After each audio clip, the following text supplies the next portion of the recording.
But again, you don't have to take no man's word. Skip down to verse 17, and it's going to tell you what these four great beasts are. Go ahead. These great beasts, which are four kings, which shall arise out of the earth. See, before we start getting into the intricacies of these four kingdoms, we just showing you overall what the four beasts are. The Bible interprets itself. So we see right here what they are, right? That's right. These four great beasts, which are four kings, or you could say kingdoms, that's going to rule the earth. See, this is all the rulerships down to Christ, starting during Daniel's day. And it's only four. People say, well, it's been other great kings that rule the earth. We're not dealing with those. We're dealing with from Daniel's times. These are the ones that rule the whole known world. The other ones might have been great, but they still wasn't ruling the whole known world. These was running it all. Go ahead. But the saints of the Most High shall take the kingdom. Oh, but after the four, what's going to happen? The saints of the Most High shall take the kingdom. Uh-huh. And possess the kingdom forever, even forever and ever. So the saints not going up to heaven and taking nothing out of it. Nope. God reigned up in the third heaven, but the saints going to take the kingdom on this earth after these four, right? That's right. That's clear. That lets you know what the ball game is. It's not to go up to heaven, brothers and sisters. It's to take the kingdom on earth. That's what he said. The saints going to take it because Jesus is going to lead the saints in taking the kingdom. That's why Psalm said in Psalm 37, and Jesus repeated it in Matthew 5, that the saints, the meek, shall inherit the earth. The earth, brothers and sisters, that's what it's all about. But now we're going to back up. We see exactly what these four beasts are talking about. Now we're going to get into them, and just as much as we can, just look at them individually and show you who these kingdoms are, which are documented in world history. See, the Bible is more than just a spiritual book. It tells you about spiritual things. It tells you about morality. But also, brothers and sisters, the Bible is a history book. That's right. It's telling you about world history right here. And it's documented in history books. You can't get away from it. That shows you how awesome God is. He told you what was going to happen in the world before it even happened.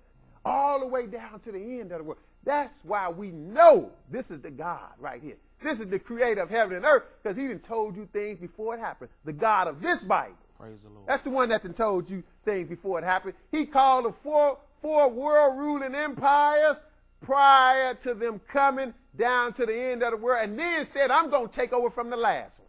That's an awesome God, brothers and sisters. That's right. Now, skip down to back up to verse 4, because now we're going to read these four individually and see, kind of get a glimpse at them. Go ahead.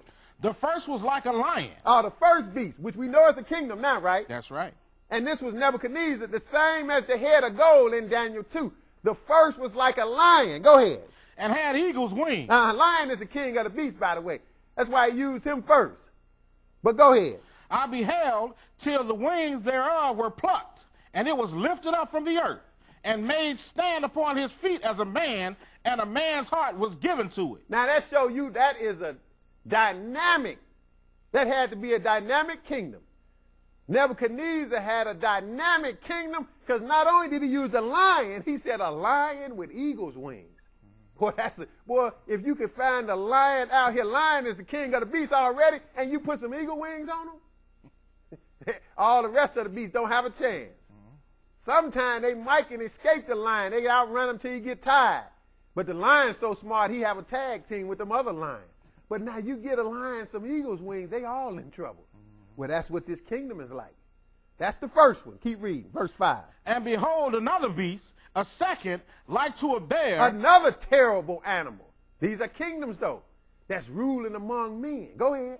And it raised up itself on one side, and it had 3 ribs in its mouth, in the mouth of it, between the teeth of it. And they said thus unto it, arise, devour much flesh.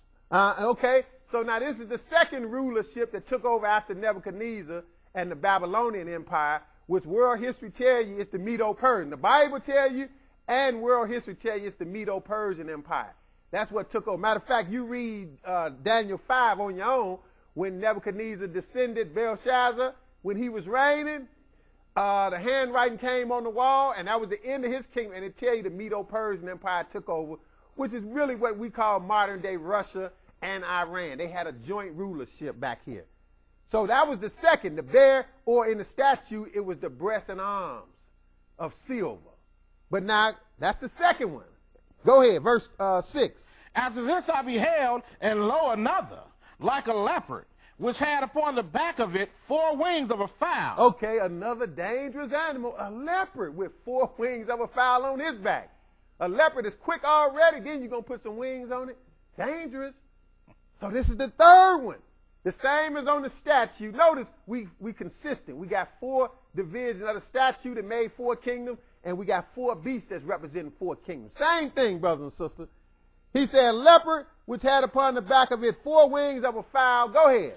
The beast had also 4 heads, and dominion was given to it. And it had 4 heads, which represent 4 different kings that was going to come up out of this kingdom. And this is the Greek Empire. We're going to get to it, though, but now verse 7.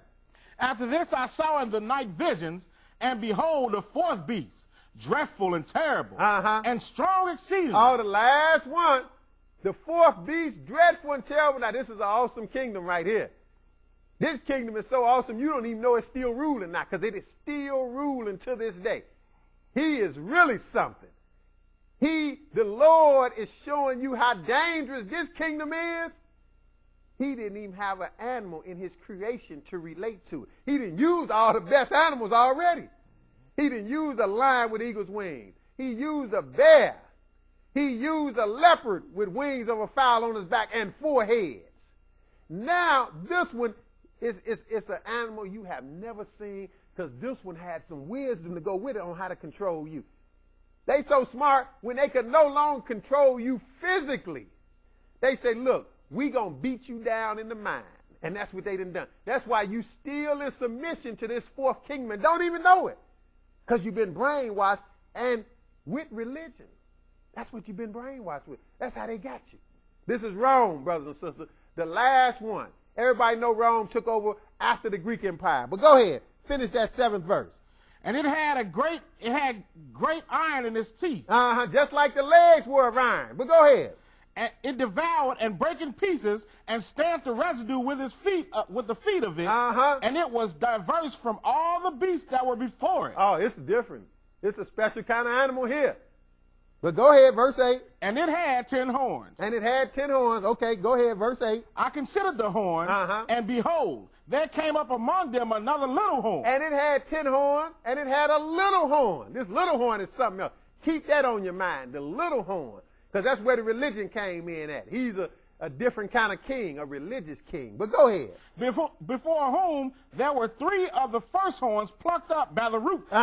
And behold, in this horn were eyes like the eyes of a man, and a mouth speaking great things. See, he looked more civil than just the average military king or emperor type king. He looked more civil, but he's still speaking great things. So that's the 4 world ruling empires, again, from Nebuchadnezzar down to the end of the world. Now, we know after that the Lord got to take over, right? That's right. We saw after the 4th empire, which is this dreadful and terrible one, the Lord took over. We saw that in verse 17. But now we're going to skip now to the 8th chapter and get a little breakdown, get a little transition. We told you the Medo-Persians took over from Babylon. You can read Daniel 5. We don't have time to even put that in this lesson on TV. But now we're going to go to Daniel 8 and show you the transition from Medo-Persia to the 3rd one, which was Greece. Daniel 8 and verse 3. Go ahead. Then I lifted up mine eyes and saw, and behold, there stood before the river a ram which had 2 horns. And the 2 horns were high, but one was higher than the other, and the higher came up last. See, now this ram is the same as the bear. It represents the Medo-Persian Empire. That's why this ram got 2 horns. So he's using these different animals to describe kingdoms, brothers and sisters, not just showing you some animals to be showing you. No, he's describing kingdoms for us. So this ram, that's the one took over from the Babylonian Empire. He Medo-Persian. We're going to see that. Verse 4. I saw the ram pushing westward and northward and southward. He pushed westward, northward, and southward. Why? Because he came out of the east, because Russia's all the way in the east. That's the Medes. Iran was their co-ruler. Matter of fact, Persia, which is